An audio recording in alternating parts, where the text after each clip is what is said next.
به وایبناب خوش اومدی. Welcome to وایبناب. توی این ویدیو قراره که یه میکروفون آنباکس کنیم. میکروفونی که خیلی تعریفش رو شنیدم و حتی میگفتن که از بویا هم بهتره، در حالیه که قیمتش نصف بایوه. بریم ببینیم میکروفون چیه.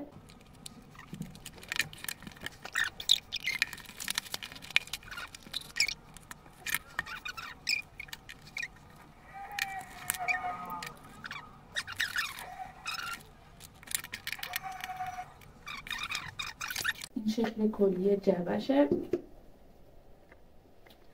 و قابلیت هایی که روش زده SX بینامونشان. همیشه همه دنبال برند میگردین ولی حتما لازم نیست که برند بخرید که چیز خوبی از آب در بیاد. حالا من اینو باز میکنم.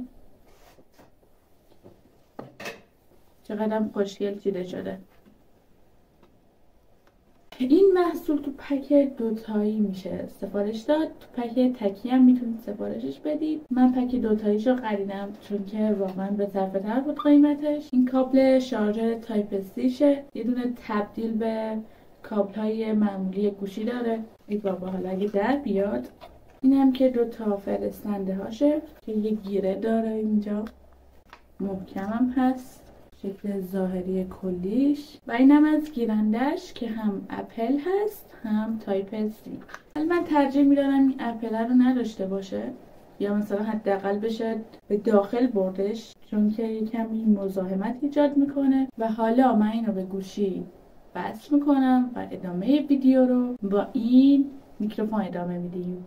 خب الان صدای منو از SX31 میشنوین. صدا بدک نی، به نظر من متوسط رو به بالاه، یکم یه جوریه. این میکروفون 3 حالت ضبط صدا داره. یکیش همین معمولیه که میشنوید، یکی دیگهش نویز کنسلینگه و یکی دیگهش هم اکوه که همشونو به ترتیب امتحان میکنیم ببینیم چطوریه. از ویژگی های مثبت این میکروفون اگر بخوایم بگیم، تاخیرش 15 میلی صدم ثانیه است که البته یه جورایی روی کیفیت هم تاثیر میذاره. هرچی این تاخیر کمتر باشه کیفیت صدا هم به مراتب کمتر میشه، چون که دیتای کمتری به گیرنده ارسال میشه، کیفیت هم کمتر میشه. و طبق مشخصاتش میکروفون قابلیت 360 درجه داره، یعنی اینکه صدا کامل دور اون محیطی که هستید میچرخه، بعد برمیگرده توی اینجا و صدا حالت 3 بودیتوری میگیره.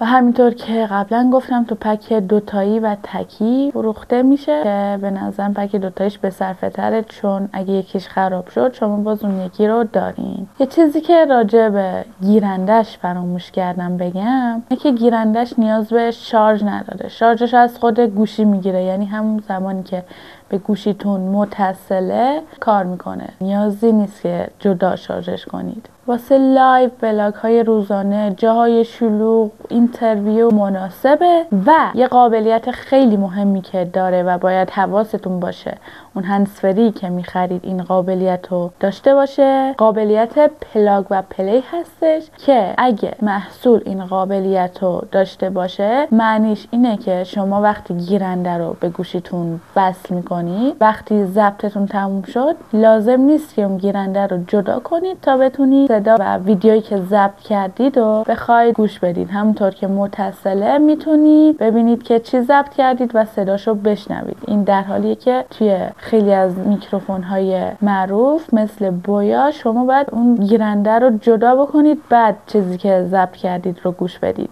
این خیلی مهمه و میکروفونی که میخرید حتما مطمئن باشید که همچین چیزی رو داره.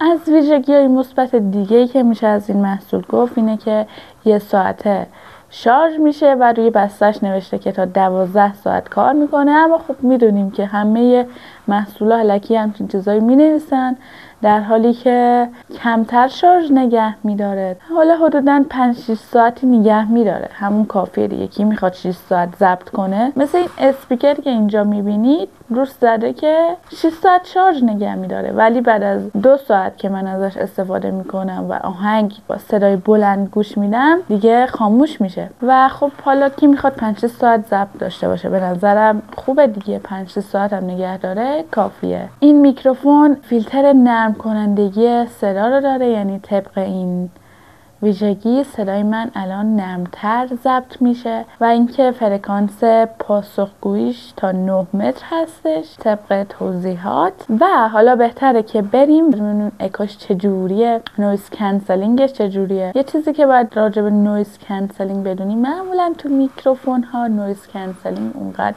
قابلیت خوبی به نظر نمیاد. چرا؟ چون که نصف صداتونم از بین میبره، یعنی صدای خودتونم کاهش میره، باعث میشه که صداتون کمتر شنیده بشه. توی ویدیو مجبور باشید که داد بزنید. حالا بریم این قابلیت رو روشن کنیم ببینیم چطوریه. الان من نویز کنسلینگ این میکروفون رو روشن کردم.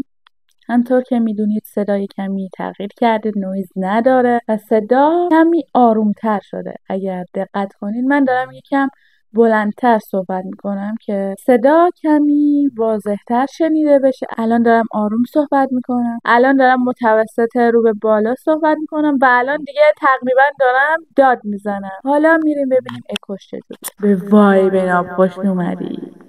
الان اکوش روشن هست. سلام، به وای بناب خوش اومدین. همینطور که میبینید اینجا نویز کنسلینگ رو روشن کردیم. ببخشید اکو رو روشن کردیم و همینطور که میبینید صدا داره میپیچه. خیلی باحال شده و آره دیگه همین. و الان به حالت عادی برمیگردیم. همین دیگه، این 3 قابلیتی بود که داره و من از اکو خوشم میاد. حالا شاید اکوش زیاد قوی نباشه ولی قابلیت باحالیه. در کل اگه بخوام نظرم بگم، میکروفون خوبه، مخصوصا اونایی که تازه شروع کردن به تولید محتوا و اینا به کارشون میاد. خیلی هم عالیه. کیفیت صدا متوسط رو به بالا هستش نسبت به خیلی از میکروفون ها که فقط پول برندشون رو دارن میگیرن و معروف شدن. خیلی بهتره. وقتی این کارتون رو راه میندازه لازم نیست بریم پول آنچنانی خرج بکنیم به خاطر برند. معمولا میکروفون های گرونتر دارن پول برندشون رو میگیرن. الان این میکروفون چه مشکلی داره؟ شما به من بگید مشکل این میکروفون کجاشه؟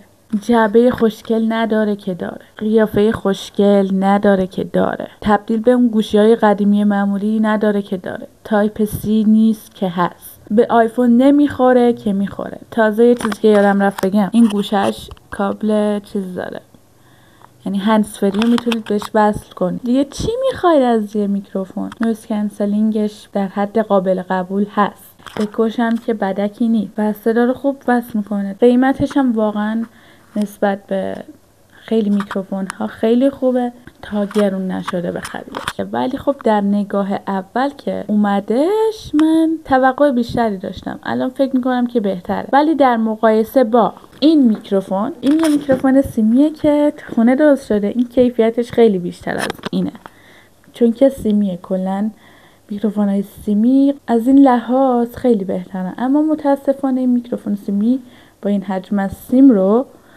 نمیشه برد توی مکانهای عمومی، یا نمیشه تو مکانهای عمومی ببریش دیگه. بعدش همینه، وگرنه این سیمیه که با 90 تومن درست شده خیلی صدای واضح تری داره، ولی خب این قابل حمله، میتونید هر جا خواستید ببریدش. الان صدای منو از میکروفون سیمی میشنوید که متاسفانه در حین ویدیو فراموش کردم که تستش رو براتون بذارم و الان میذارم که با اون یکی میکروفون خودتون مقایسش کنید.